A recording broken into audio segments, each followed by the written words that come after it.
2 kali lamar polisi, gagal terus. Ternyata Tuhan nggak pilih saya jadi polisi Indonesia. Tapi jadi polisi Tuhan. surga. Bagi saya dari dulu, saya selalu panggil dia Papa. Bapak, kenapa tuh? Papa lagi.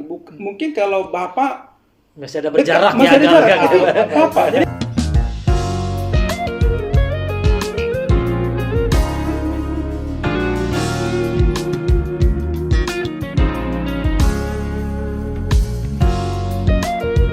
Selamat datang kembali dalam VJ Podcast. Hari ini hari yang luar biasa, pertama kali 2023. Akhirnya VJ tampil kembali dengan video pertama. Sekali lagi selamat tahun baru untuk teman-teman semua. Selamat Natal dulu ya. Ya, selamat Natal, selamat tahun baru. Dan buat teman-teman Chinese, entar lagi Imlek. Happy Imlek. Dan jangan lupa ampau nih, masih jomblo. Bukan jomblo, masih sendiri, belum menikah. Belum menikah masih boleh kan? Ampaunya aja ya. Ampaunya aja. Isinya mah. Oh ya. Kalau yang udah menikah, tak boleh. Saya kasih ampau lah, saya kasih. Ampaunya aja. Ya, selamat tahun baru buat teman-teman di sana. Terima kasih yang masih nungguin konten-konten kami yang makin lama makin jarang ya. Tapi doain 2023 ini lebih semangat lagi. Lebih semangat ya, lebih sering lagi mengudara, ya, menampilkan obrolan-obrolan yang menarik. Ya, betul. Dan doa kami jadi inspirasi buat banyak anak muda di luar sana. Betul sekali. Dan yang pasti orang-orang yang kita hadirkan itu yang keren-keren, yang ganteng, cantik. Tapi by the way, kalian harus dicek baik-baik karena belum tentu semua itu masih sendiri. Yang pasti adalah apa ya, anak-anak muda yang punya dampak, ya, punya pengaruh. Betul. Hidupnya bisa jadi inspirasi gitu. Seperti yang di tengah-tengah kita. thank you undangannya. Sama-sama Bang. Ya, senang banget kita punya kesempatan untuk mengundang Bro Pester, Bro Pester, Yusuf Situmia. Ya, tentu ada alasan yang menarik ya kenapa kami undang Yusuf di tengah-tengah obrolan kita, karena Yusuf ini seorang muda yang lengkap banget. Ini perlu di underline, ini bukan Yusuf yang di Matius pasal 1 itu ya? Bukan. Nazaret ya. Dia tidak terlibat peristiwa Natal, hanya merayakan Natal, melayani Natal. Karena berketepatan istri saya juga namanya Maria. Oh iya. Jadi saya Yusuf, istri saya Maria. Yusuf Maria. Pas ya. Ya, jadi masih menunggu Kristo. Kristo. Baik Kristus itu ya di tengah-tengah kalian. Oke. Berarti cukup di Yusuf yang ini, bukan lagi yang di kitab Kejadian ya? Lagi itu. Belum. Saya belum pernah digoda. Oke. Ya, di tengah-tengah kita ada Yusuf, anak muda yang luar biasa. Ya, dia menggembalakan, melayani di gereja lokalnya, tapi juga melayani di banyak gerakan ya, kita bilang itu deh, gerakan kepemudaan di kota Batam. Selain itu juga menjadi seorang pekerja yang luar biasa. Profesional worker ya. Senin sampai Jumat? Yes. Senin sampai Jumat. Kebayang kan dengan semua situasi itu tetap jadi maksimal. Ya. Memanfaatkan waktunya untuk menjadi persembahan bagi Tuhan, jadi berkat bagi Batam. Oke, tanpa berlama-lama, mungkin sepintas lalu Bang Yusuf mungkin sebutin latar belakang dari mana dan berapa lama di Batam. Itu dulu, baru nanti nextnya kita akan ngobrolin apa mau Oke. Siapakah Yusuf ini? Oke, thank you buat teman-teman yang sudah menonton ya. Terima kasih juga buat Pastor Victor dan juga Brother yang luar biasa, Brother Jack ya, buat undangannya. Kami yang terima kasih juga duluan. Ya, karena terima kasih duluan. Sudah mau datang di podcast yang sederhana ini. Ya, perkenalkan nama saya Yusuf ya, Yusuf Situmeyang, bukan dari Yerusalem atau dari Arimatea, tetapi dari Mandailing. Mandailing itu Madinah, bukan di Arab Saudi juga, tapi Mandailing Natal itu daerah Sumatera Utara. Itu, Yusuf, ya, Mandailing Natal, namanya Kristen banget. Oke, betul. Jadi saya dulu nyampe di Batam itu 2007. Sebelum 2006. Ya, sebelum 2006. Awalnya dulu saya itu melamar polisi di Medan. Jadi 2 kali lamar polisi, gagal terus. Ternyata Tuhan nggak pilih saya jadi polisi Indonesia. Ya. Tapi jadi polisinya Polisi Tuhan. surga. Boleh. Jadi karena tidak lulus, akhirnya saya putuskan untuk ke Batam karena diajak sama saudara juga. Akhirnya saya sampai di Batam. Sama sih nggak dulu ke Batam itu naik pelni. Wah, pertama-tama naik pelni itu seperti kita mau diungsikan ke satu daerah karena berdesakan kan. Jadi itu suatu Audit di pelabuhan, Iya, bukan betul. masuk. Bagi Itu teman-teman jadi- yang naik tahu PLN tahu nih cerita ini. jadi story yang sangat Membekas lah ya. membekas terus dalam Dan sedikit pikiran. trauma. Iya. Dan itu terakhirnya saya naik pelni juga. Oh, iya. Itu nggak mau lagi lah ya. Jadi seringnya naik Duma ya dulu kan. Saking berdesakan di dalam kan. Akhirnya saya sampai di Batam 2007 dan bergabung di satu gereja lokal, gereja GBI, Ya. yang digembalakan oleh mertua saya. Sekarang Sebelum dulu belum mertua. Jadi jemaat dulu lah ya. Cuma dulu gitu. Itu sih pertama kali perkenalan dulu. Ah. Dan saya sudah menikah. Sudah menikah. Oh, oke. Dengan Ada- Maria. Ada cincinnya ya. Ya, ada juga. dengan Maria, Iya. Yusuf dan Maria. Keren. Iya, yang menarik Alkitabiah bener kisah hidupnya. istrinya abang ini Maria, ya kan? Yes. Satu Dulu kata, ya. satu kata untuk istri dong. Hai istriku tercantik di dunia. Kan nanti mungkin saya bisa kasih sedikit ya, Iya, iya. perjuangan saya mendapatkan dia. Oh, boleh, langsung aja bang, langsung bang. Oh, langsung Ini aja. menarik ya. Karena banyak perjuangan anak-anak muda di luar sana tuh soal pasangan percintaan. hidup, percintaan. Dulu saya pertama kali melihat dia itu jadi saya sebelum ke Batam, udah pernah ikut pelayanan bersama dengan yang mertua saya sebelum jadi mertua di di kota Mandailing. Binjai, di Oh, kota Binjai. Binjai. Jadi waktu saya ke Medan itu dan saudara saya itu memiliki masih ikatan saudara dengan yang pengembalaan orang tua mertua saya. Oke. Jadi akhirnya saya dulu nyampe ke Binjai ke rumahnya, waktu saya lihat dia, wah, Wah. ini siapa ya? Padahal beda umur 6 tahun loh. Oh ya. Jadi saya waktu itu baru tamat sekitar umur 18-19 gitu. Dia masih SMP kelas 1 gitu. Cuman kayak namanya mungkin bucin, dulu masih bucin ya. Cinta pada Ya, pandangan pertama. cinta pada pandangan pertama. Saya udah naksir sama dia. Oh ya. Oh gitu ya. Tapi masih dalam hati, belum diungkapkan, ya kan. Hanya saya dan Tuhan yang tahu. deh. Kelihatannya Tuhan merestui perjalanan Iya. selanjutnya. Betul. Dan akhirnya setelah ketemu di sana, namanya juga baru pertama kali jumpa ya, nggak mungkin dong langsung pendekatan enggak. Cuman rasa itu udah ada. Udah ada ya? Tertarik lah, lebih tertarik lah. Iya. Dan terus berlanjut. Dan akhirnya saya juga menjadi ikut pelayanan dengan Bapaknya. bapaknya beliau. Iya. gitu. Dan 2007 sampai ke Batam, ikut pelayanan dengan beliau. Dan sewaktu saya sampai di Batam, dia belum ke Batam. Dia masih di? Dia masih di Binjai karena dulu masih sekolah. Oh. Dia harus selesaikan dulu sekolahnya SMP di Binjai. Baru setelah itu baru pindah ke kota Batam ini. Jadi saya dulu setahun kalau nggak salah saya dulu nyampe di sini dengan keluarga yang berada di sini, kayak melayani. Baru dia datang. Waktu dia datang itu semakin senang. Gitu. Makin bersemangat nih. Semakin hidup. bersemangat melayani Tuhan. Gitu.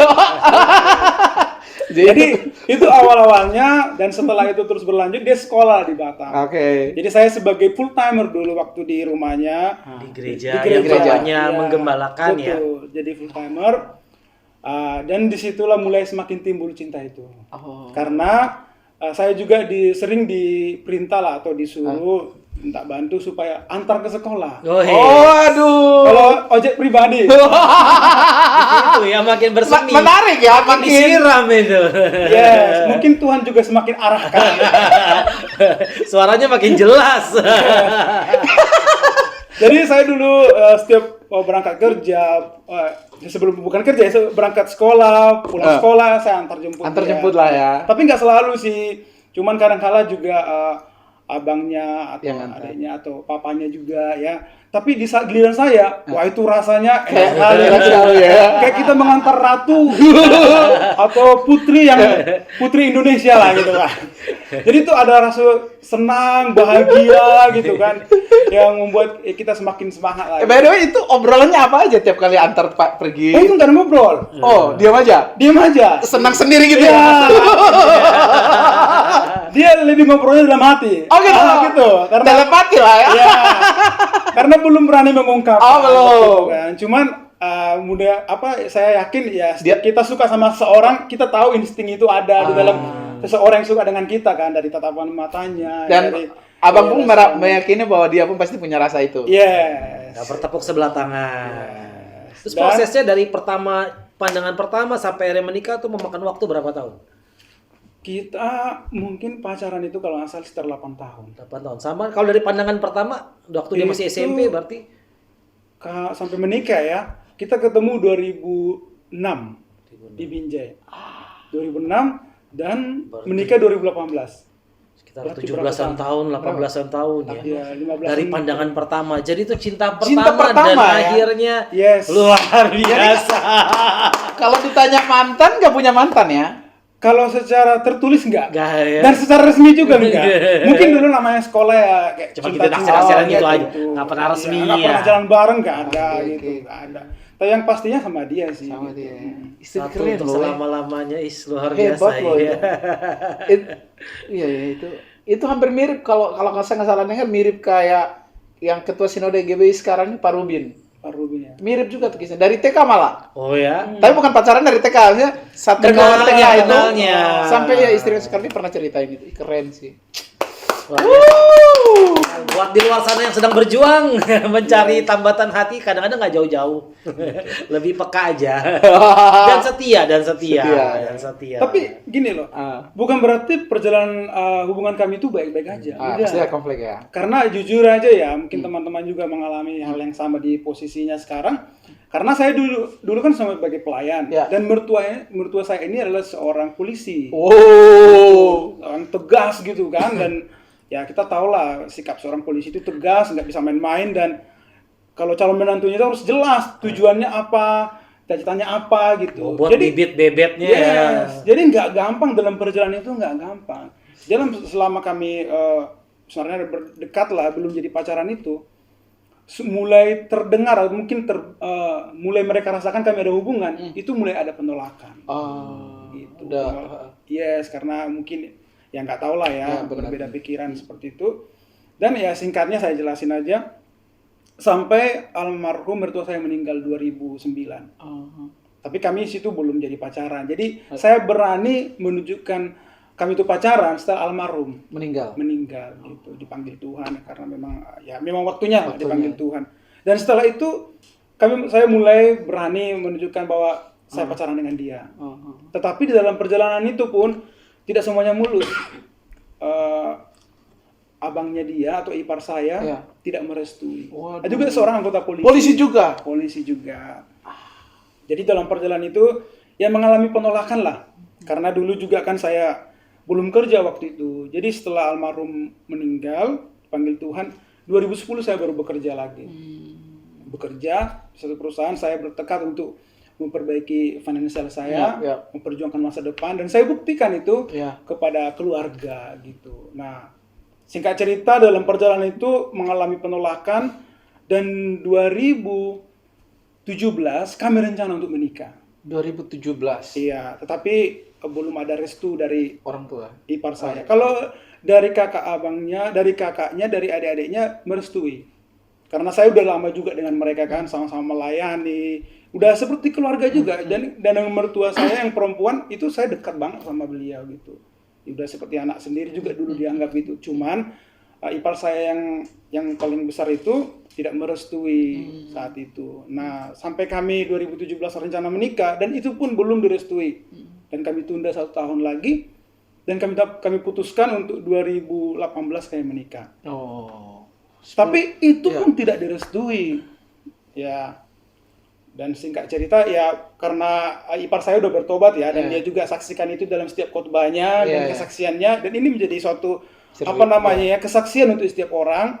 Kalau namanya memperjuangkan cinta itu, namanya cinta itu harus ada perjuangan dan pengorbanan gitu.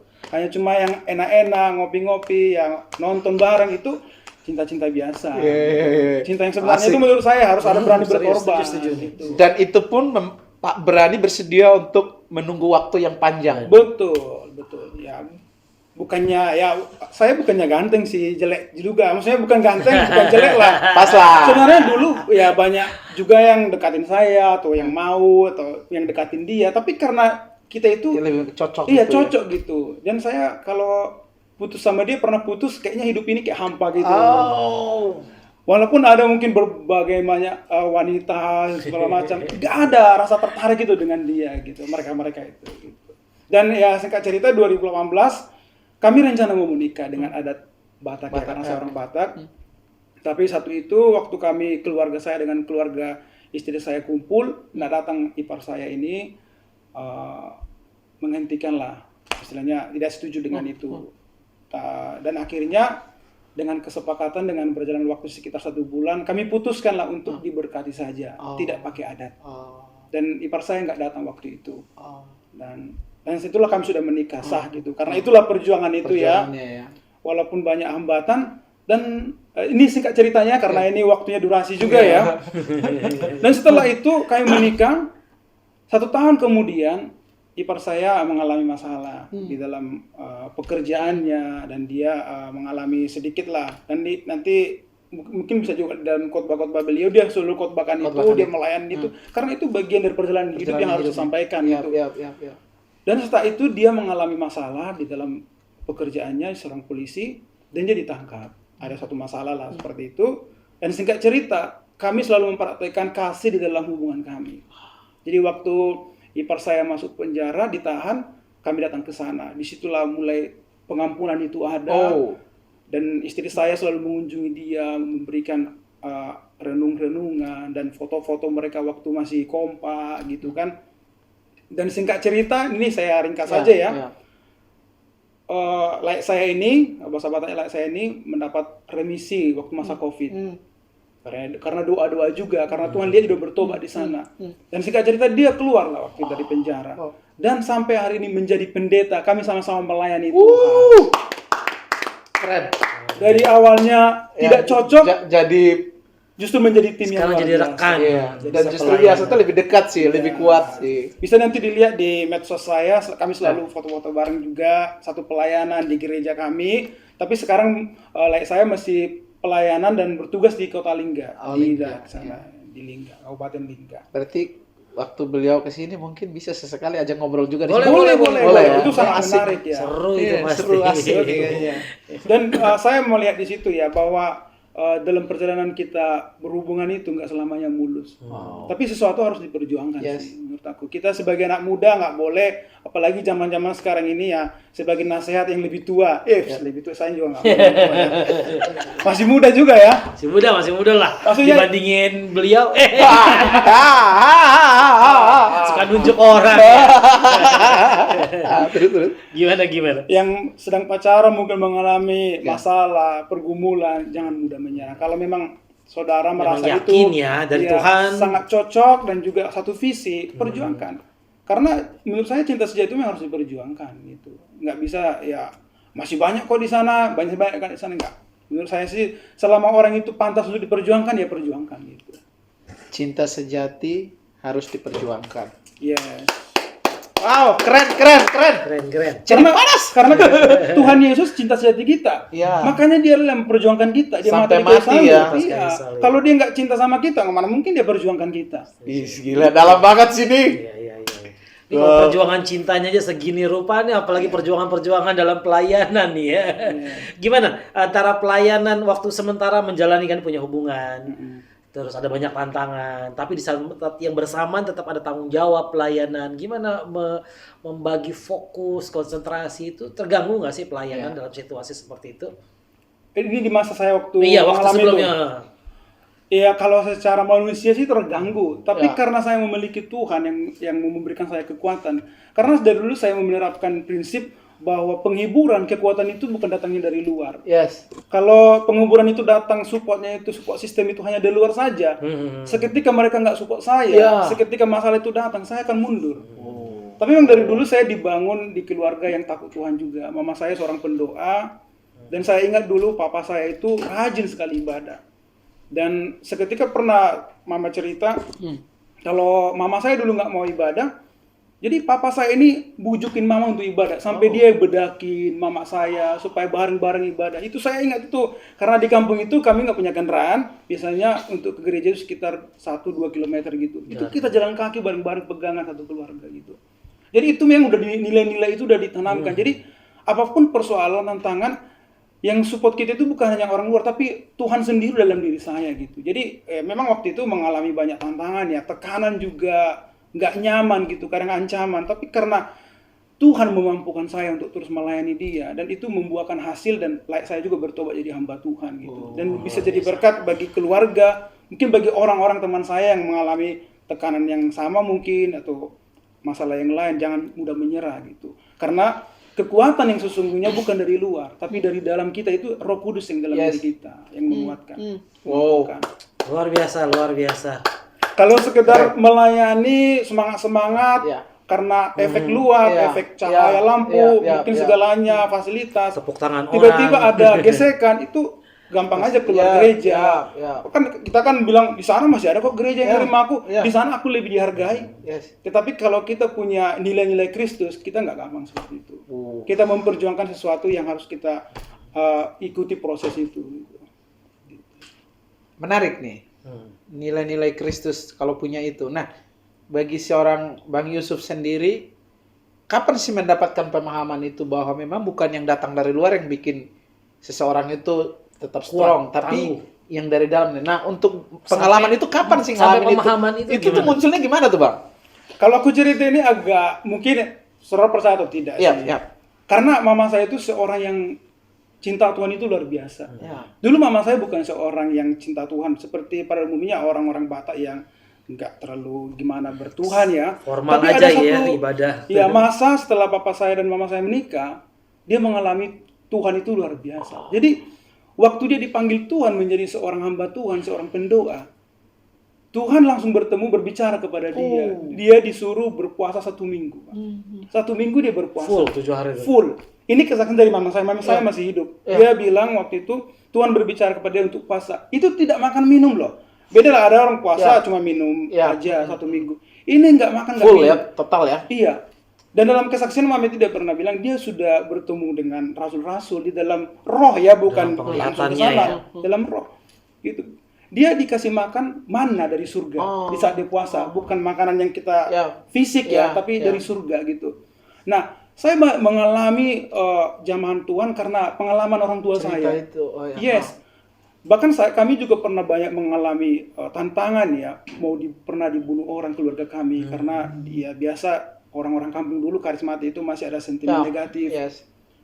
Seringkali keluarga kami juga mau di rumah kami mau di ini, tapi pertolongan Tuhan itu saya lihat tidak ada yang support kami dari luar, tetapi Tuhan itu benar membagari kami gitu. Ada satu ketika dulu kami di kampung itu berladang.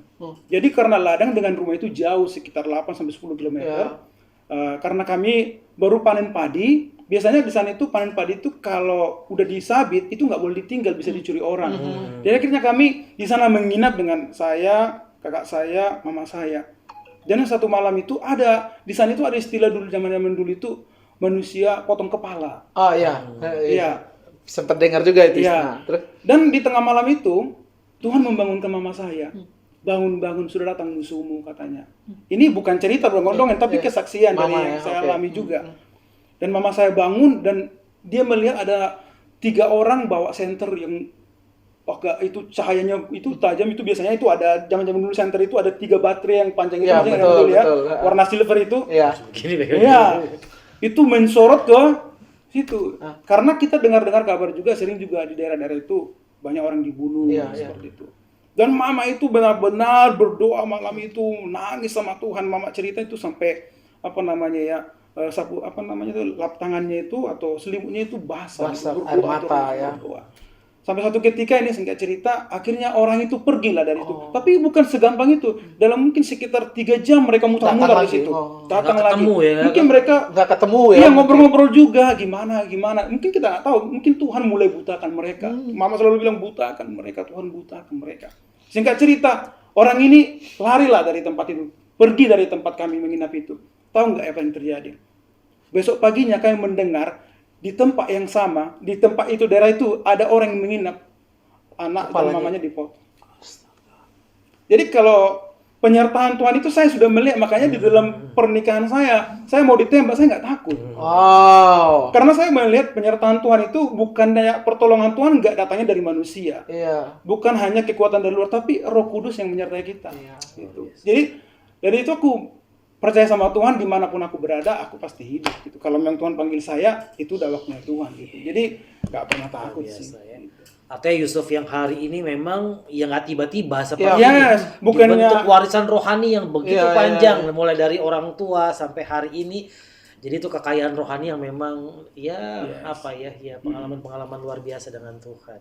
Mungkin kalau saya saksikan tentang mama saya, itu banyak saksinya di kampung. Bahkan udah tua sekarang pun sering dipanggil ke daerah-daerah tertentu untuk berdoa, mendoakan gereja itu. Karena mama itu terkenal ya di sana itu pendoa. Gitu. Jadi saya bukan dilahirkan seperti pendeta. Wah, karena Ada gereja masuk gereja jadi pendeta jadi-jadian gitu. Enggak. kejadian. Tapi saya memang udah dididik dari kecil gitu di dalam keluarga yang bukan saya juga orang Farisi ya, tapi saya percaya bahwa memang Tuhan udah dididik dari harus seperti itu. Justru pengalaman-pengalaman pelayanan di awal tuh bukan pelayanan yang formal gerejawi ya, tapi memang pengalaman iman. Langsung pengalaman dari satu dengan kejadian Tuhan. ke kejadian berikutnya ya. Saya nggak tumbuh di gereja yang ada musiknya keren, lightingnya, semua dengan entertain yang bagus. Saya mengenal Tuhan itu justru di kampung yang kecil, tapi bertemu Yesus. Yes. Itu sih yang menguatkan saya. Keren sih. Pengalaman pribadi itu yang keren sih. By the way, kalau misalnya ditanya hari ini, apa sosok Yesus bagi seorang Bang Yusuf? Bagi saya dari dulu, saya selalu panggil dia Papa. Bapak. Kenapa tuh? Papa lagi.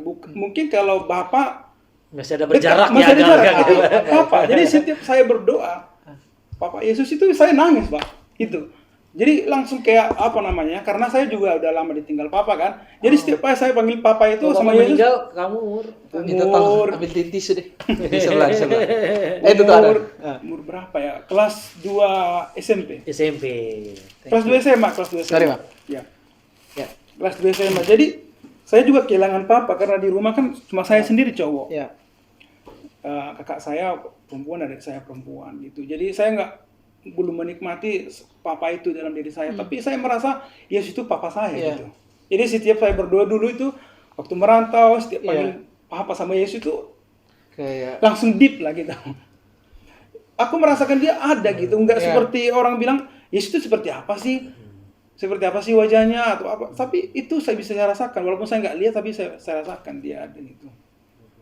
Itu sih menurut saya definisi Tuhan Yesus bagi saya ya. keren sih. Keren ya.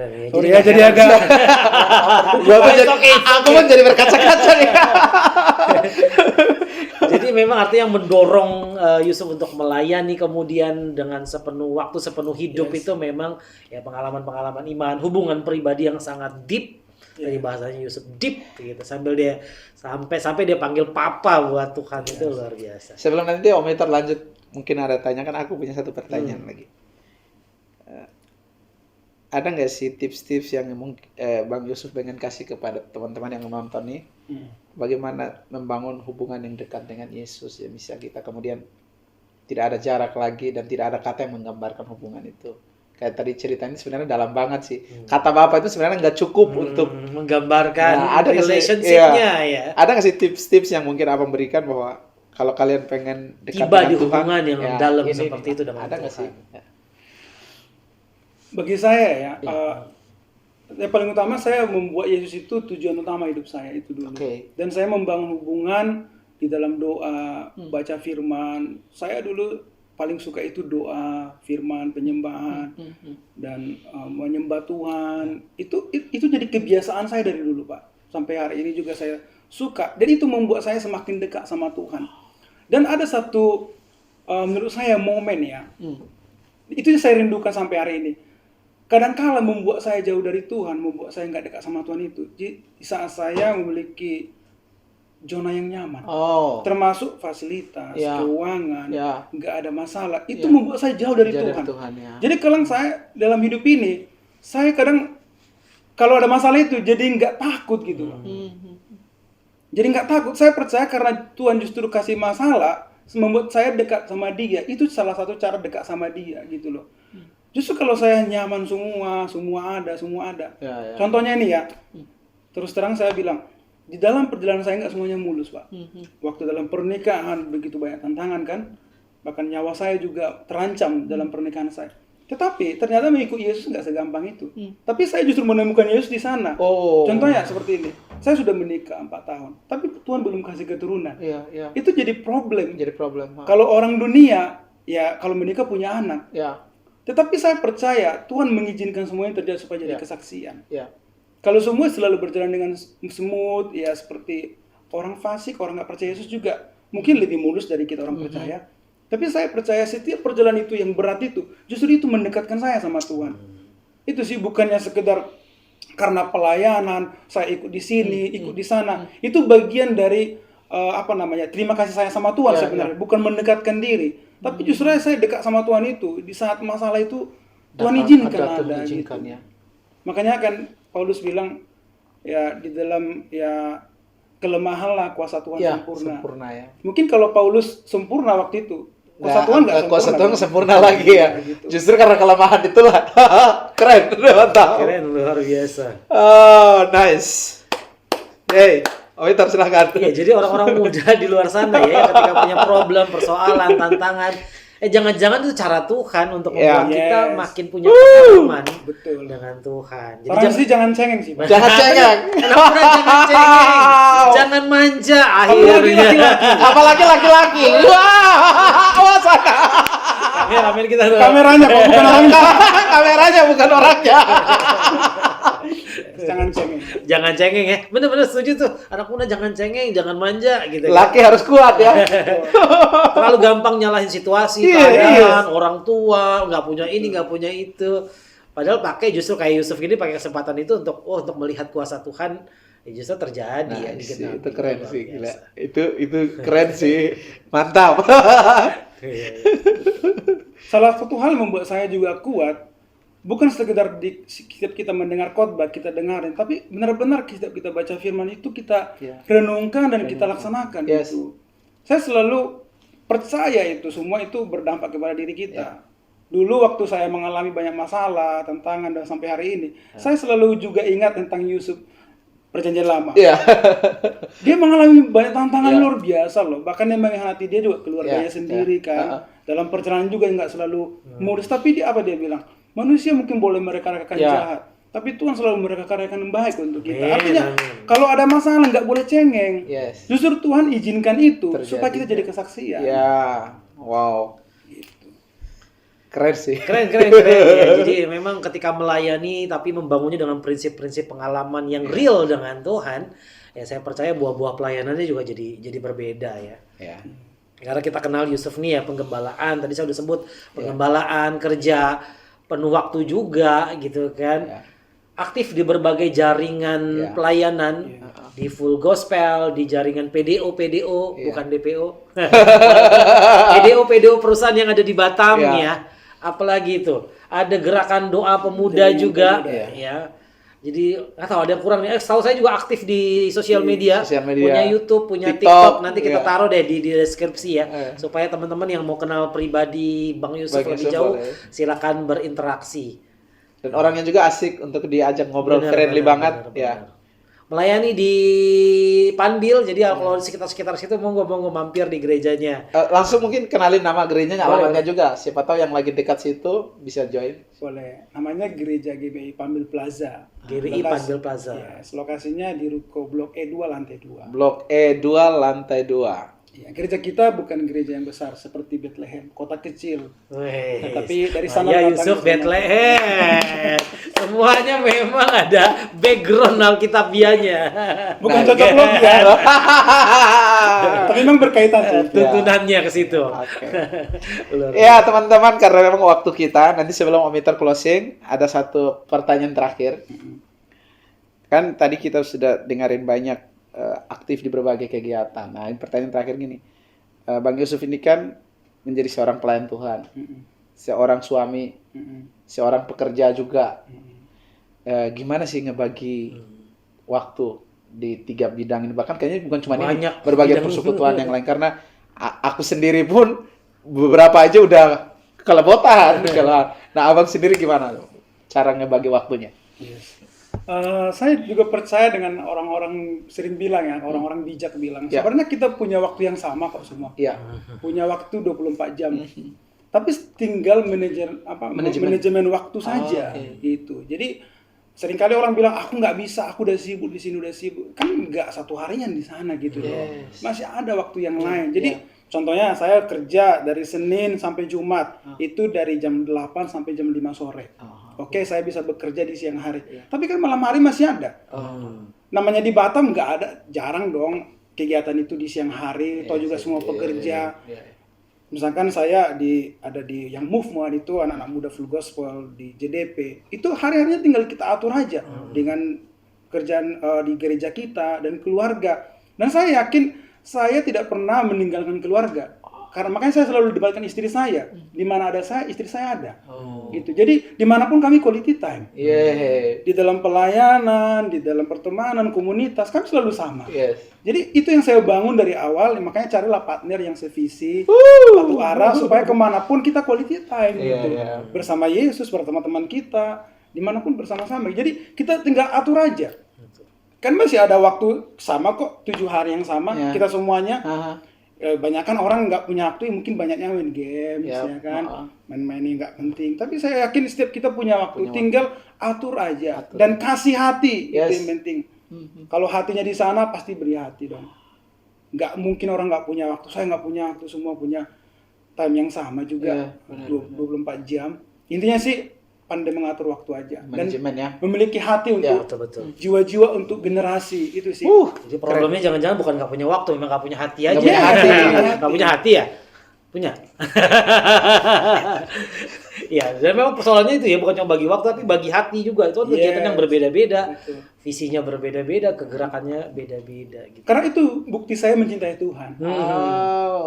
Karena saya kan masih muda, tetap masih muda. Masih muda. Dibandingkan Bapak ini. Jangan sampai kita udah tua, kita kasih untuk Tuhan. Benar. Iya, udah tidak ada rematik, kolesterol. Baru bilang, oh Tuhan, pakailah hidupku. Apa itu ya kan? Malah jadi beban kan? Justru di masa muda kita sehat, kita masih smart, masih lebih encer berpikir, waktu kita masih fleksibel, ya kita kasih untuk Tuhan, yang terbaik ya. Yang terbaik gitu. Jadi kalau anak muda masih punya waktu buat main game, harusnya punya waktu juga buat pelayanan, buat Tuhan. Ini curahan hati gembala yang sih. Tapi saya suka tanya gini nih, belum closing, bentar lagi. Belum. Batam, apa arti Batam bagi seorang Yusuf? Kan kita tahu pelayanan kita juga nggak bicara gereja lokal, komunitas kita aja, tapi bicara sekota. Apa Batam buat Yusuf? Menurut saya Batam inilah kota yang sangat unik gitu. Saya yakin ya kota ini menjadi kota kunci untuk Indonesia. Kenapa saya katakan demikian? Karena secara penduduk pun kita bermacam-macam suku dan golongan ya. Dan gereja begitu sangat unik di kota ini dan semuanya ada gitu. Jadi kota ini memang paket komplit gitu loh. Kalau kota ini kita nggak pegang anak muda generasi Kristen, anak-anak muda kita, kota ini nanti nggak tahu arahnya kemana gitu. Jadi menurut saya kota inilah kota kunci bagi Indonesia. Ya, jadi di kota inilah kita bisa melakukan banyak hal di dalam pelayanan. Makanya anak muda dimanapun kita main di marketplace, di dalam bekerja, di dalam pelayanan, apapun aktivitas kita harus bisa berdampak sebagai anak muda. Karena kota ini akan menjadi kota kunci untuk Indonesia. Kota kunci untuk Indonesia. Yes, saya percaya itu. Benar. Setuju itu. Gimana sih kita dapat kota seperti kota Batam yang sangat unik gitu loh.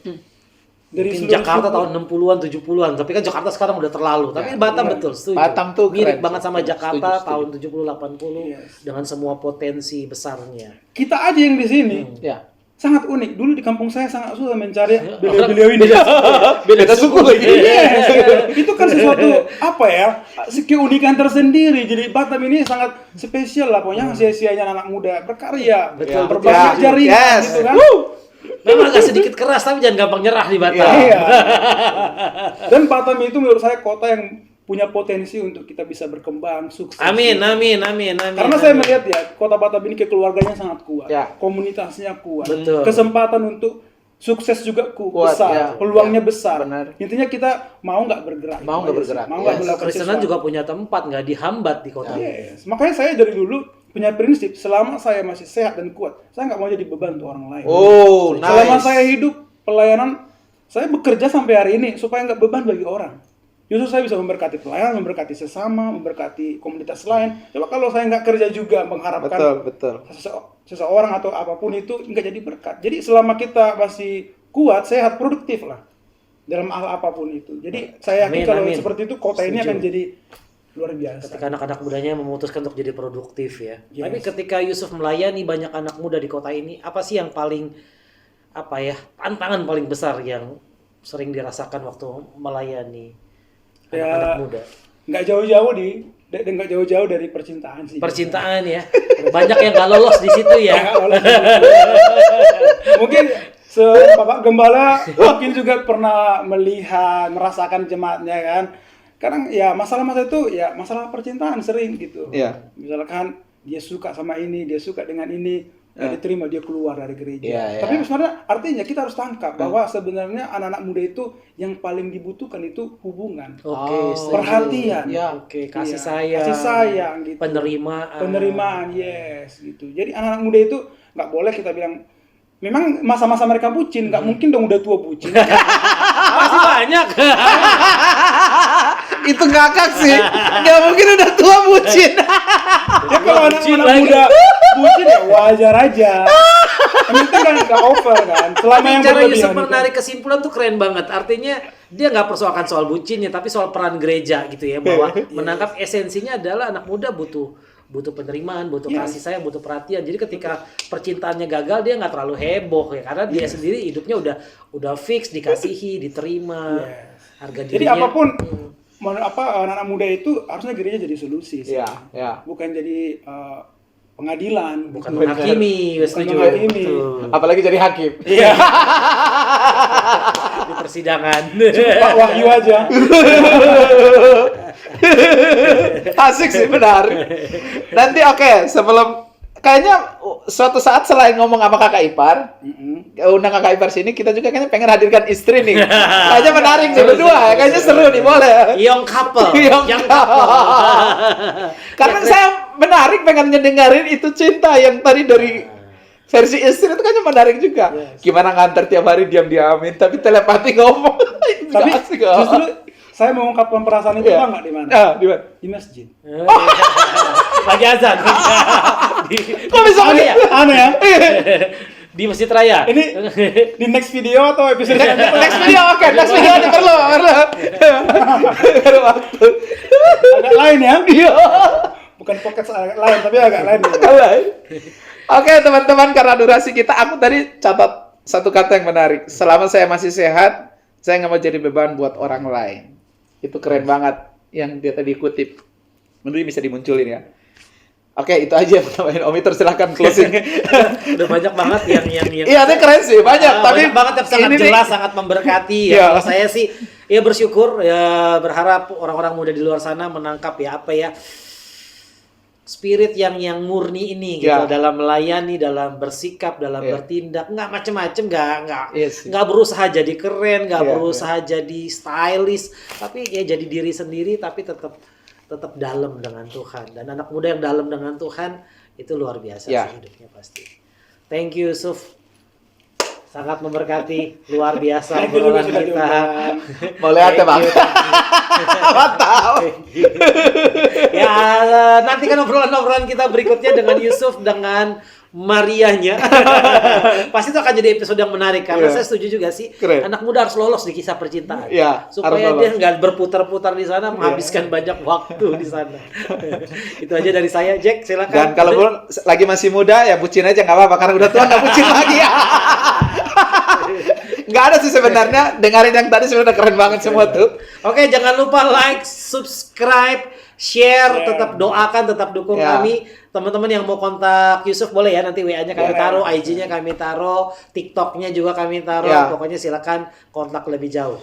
Tuhan Yesus memberkati. Shalom. Sampai jumpa.